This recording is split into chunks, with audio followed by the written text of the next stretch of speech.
warahmatullahi wabarakatuh.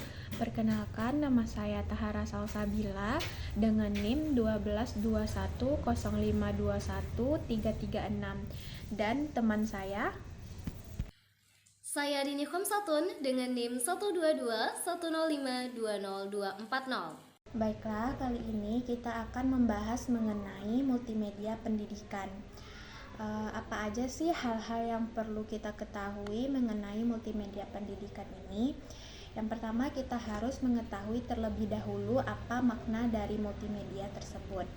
Nah, di sini kita akan membahas dua buah makna multimedia. Yang pertama itu adalah makna multimedia sebelum tahun 1980 dan makna multimedia setelah tahun 1980. Nah, makna multimedia sebelum 1980 adalah kumpulan dari berbagai peralatan media yang berbeda yang digunakan untuk menyajikan materi pembelajaran. Contohnya, tulisan, grafik, gambar dalam kertas karton yang ditempelkan di dinding. Nah, selanjutnya makna multimedia setelah tahun 1980 adalah penyampaian informasi secara interaktif dan terintegrasi yang mencakup teks, gambar, suara, video, ataupun animasi. Yang selanjutnya adalah manfaat dari multimedia, yaitu yang pertama adalah menyajikan benda atau peristiwa yang kompleks atau rumit yang berlangsung secara cepat atau lambat seperti sistem tubuh manusia, bekerjanya suatu mesin, tata surya, perkembangan tumbuhan, dan lain-lain. Yang kedua adalah memperbesar benda kecil yang tidak tangkap oleh mata atau memperkecil benda yang sangat besar yang tidak mungkin dihadirkan di sekolah. Nah, yang ketiga itu adalah menyajikan benda atau peristiwa yang jauh atau berbahaya.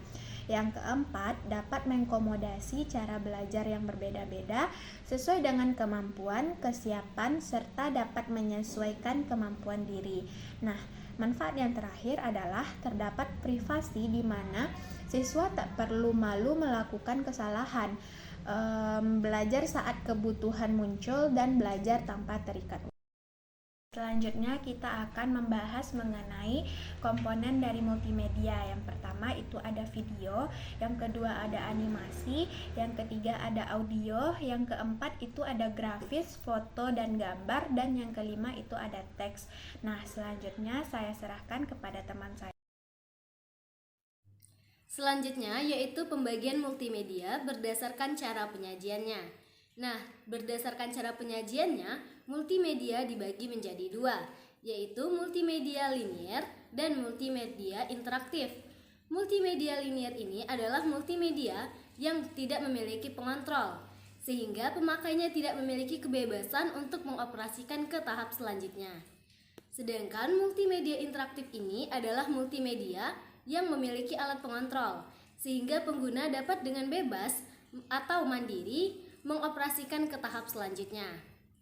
Untuk pembagiannya kembali, multimedia interaktif ini juga dibagi menjadi dua, yaitu multimedia interaktif hierarki dan multimedia interaktif non-linear. Di mana multimedia interaktif hierarki ini adalah multimedia yang pemakainya itu memiliki subtopik yang lebih spesifik, namun tidak dapat dioperasikan secara bebas ke materi manapun. Sedangkan multimedia interaktif non-linear adalah multimedia yang pemakainya itu memiliki kebebasan untuk bergerak ke topik manapun. Contohnya itu adalah multimedia, yaitu penggunaan PowerPoint dengan hyperlink yang dapat dioperasikan ke materi manapun yang diinginkan. Lalu kita akan membahas mengenai karakteristik dari multimedia interaktif. Tentu saja, karakteristik dari multimedia interaktif ini yang pertama yaitu interaktivitas, di mana memberikan kesempatan untuk berinteraksi secara langsung dengan mengoperasikannya, baik menggunakan mouse, keyboard, ataupun sentuhan layar dan lainnya. Lalu bersifat mandiri, di mana bersifat mandiri ini artinya berpusat kepada komputer sebagai titik pusat dalam proses pembelajaran. Nah, ada juga strategi penyajian dari multimedia interaktif. Yang pertama yaitu tutorial atau memberikan contoh penggunaan. Kemudian ada drills atau metode untuk latihan pada multimedia. kemudian ada simulasi atau contoh penggunaan secara langsung, lalu yang terakhir ada games yaitu permainan. Lalu dalam multimedia interaktif itu terbagi menjadi beberapa level. Yang pertama, level navigasi video, navigasi audio, dan kontrol animasi. Lalu selanjutnya ada navigasi halaman dan kontrol menu atau link. Yang terakhir ada hypermap, respon feedback, drag and drop, kontrol game, dan kontrol simulasi.